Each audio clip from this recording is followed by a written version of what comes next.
So today we are going to start the lecture of cell biology and molecular biology, which is having the inclusion of different units. Unit number 1 we are going to start today, and the topic for the discussion of this lecture is structure of prokaryotic and eukaryotic cell.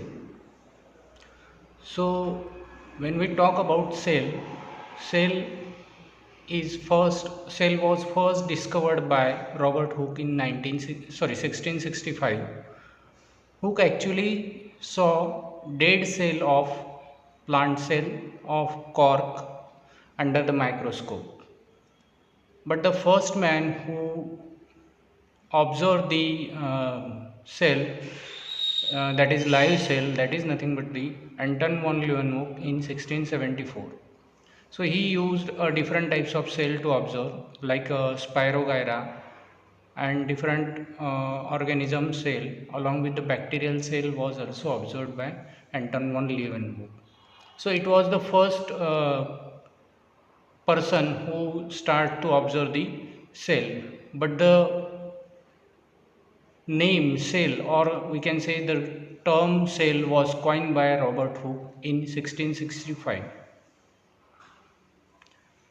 Now when we talk about the cell is the structure which is having a different types of organelles inside that, and on the basis of that organelles or complexity of organelles, we can say the cell is of two different types.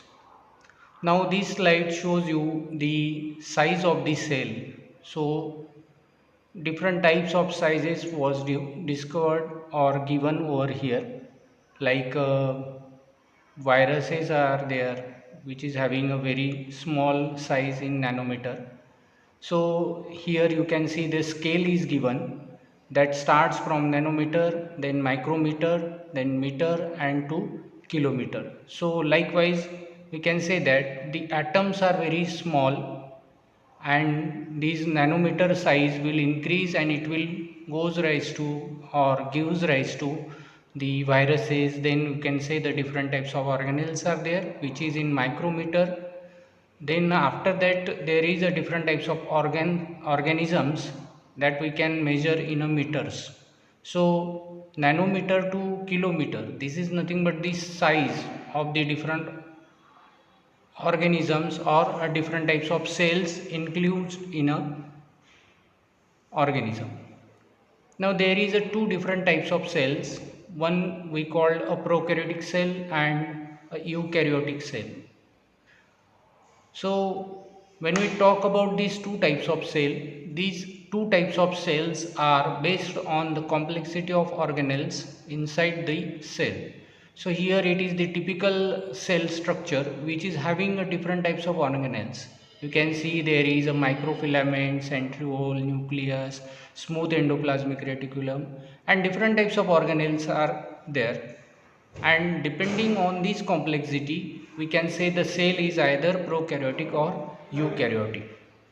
Now move to the prokaryotic and eukaryotic cell. Prokaryotic cell, the word prokaryote comes from the Greek word having the two different words included. The first word pro means primitive or undeveloped. So simply we can say that the cell which is not developed or not very much developed, we called it as a prokaryotic cell. Now pro means primitive or undeveloped, and karyons means the nucleus. So prokaryotic organism is there, and then the eukaryotic organism is there. So prokaryotic is there, then eukaryotic is there. So these two types of cells are present there. Now moving to the eukaryotes, eu and karyotes, these are the two words which is having the meaning in Greek. Eu means good and karyon means nucleus. So eu means good, or we can say a developed one. So prokaryote and eukaryote is having the basic difference, that is primitive or undeveloped, and eukaryote means good or well developed cells. So by looking at these two terms, we can clearly say that prokaryotic cells are those cells which comes earlier, later on they develop and it gives rise to eukaryotic cell.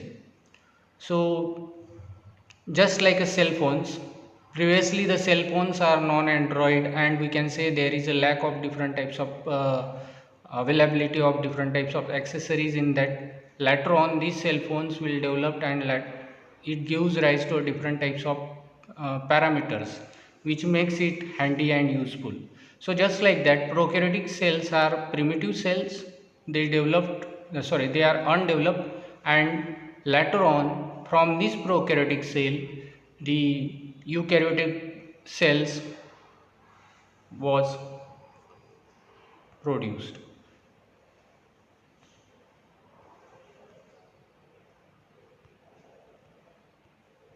Now what is prokaryotic cell? So in a prokaryotic cell there is no any nucleus, or the nucleus is not very much developed.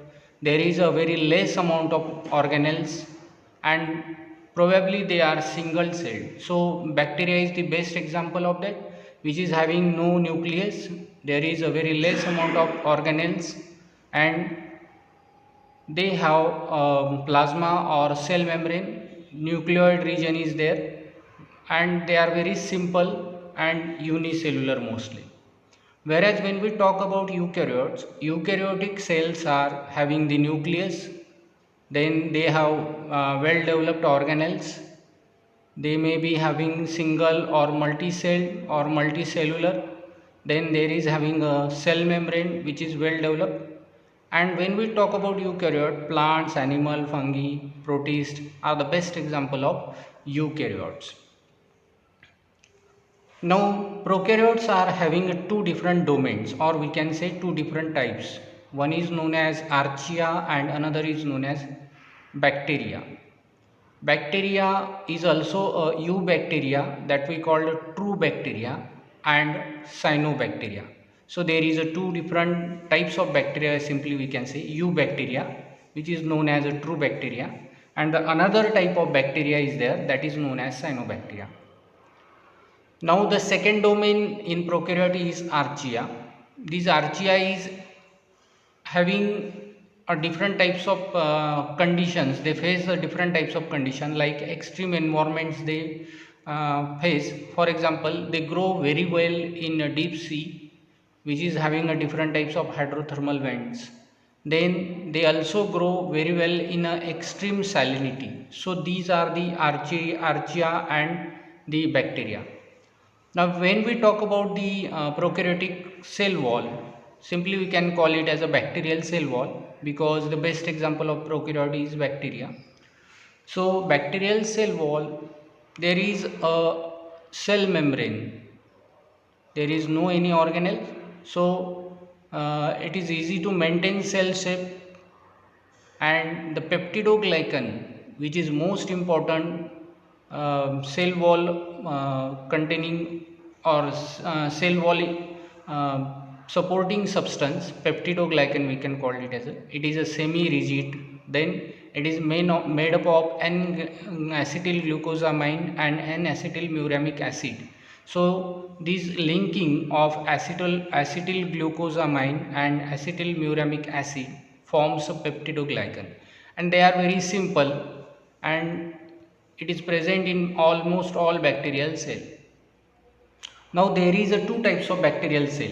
One is known as gram positive bacteria and gram negative bacteria.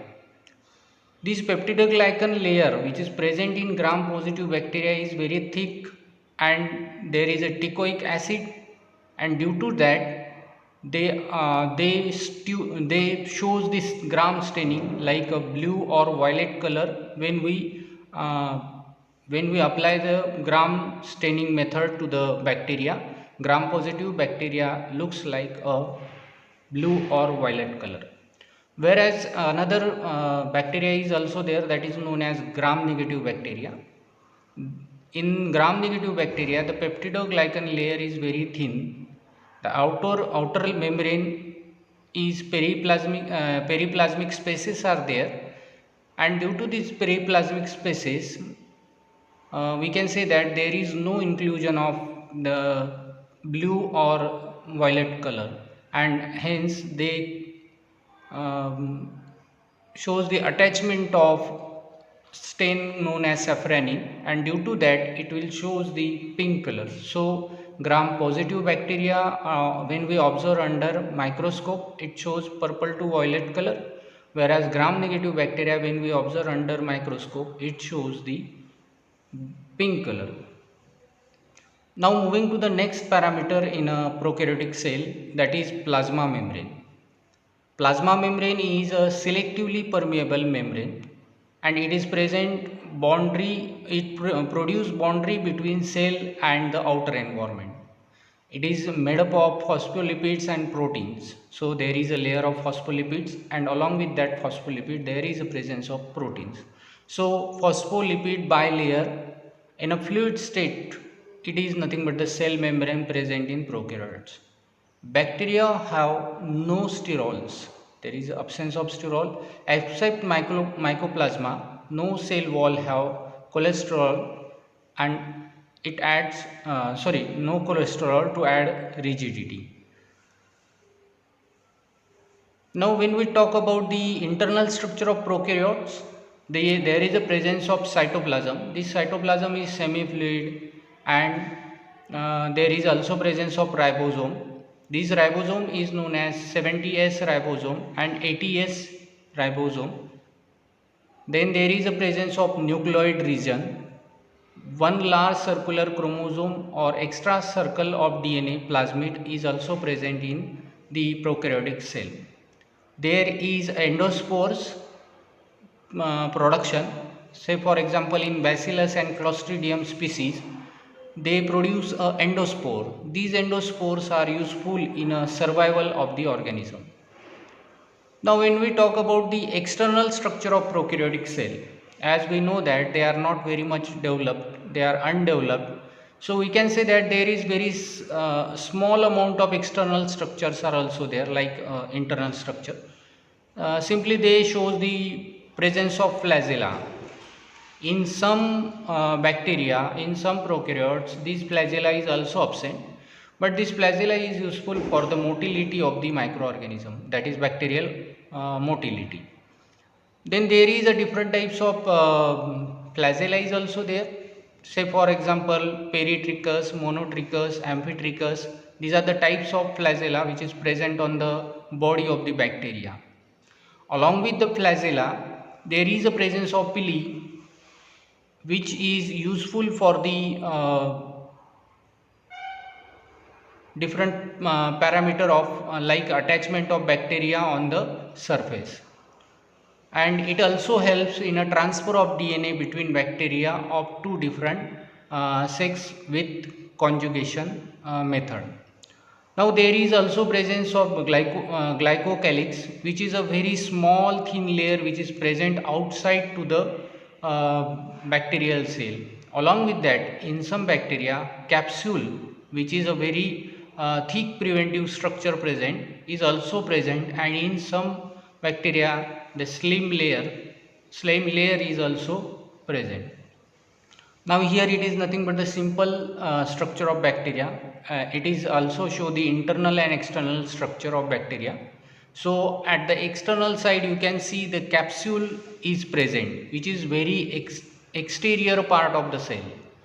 After that there is a cell wall. This cell wall is protected by capsule, and after cell wall there is cytoplasmic membrane. Now coming to the next, that is there is a presence of flagella. A long flagella is there, which is a single flagella shown in this particular diagram. Along with the flagella, there is a presence of pili over throughout the bacterial cell, and inside to the bacterial cell you can observe the nucleoid. That nucleoid is nuclear material which is present without nuclear membrane, and that's why it is known as nucleoid. Along with that nucleoid, in some bacterial cell you can or we can observe the plasmid, which is a circular DNA extra chromosomal structure. We can say that it is present in prokaryotic cell. So this is nothing but the simple structure of prokaryotic cell. In next lecture we are going to concentrate on eukaryotic cell. So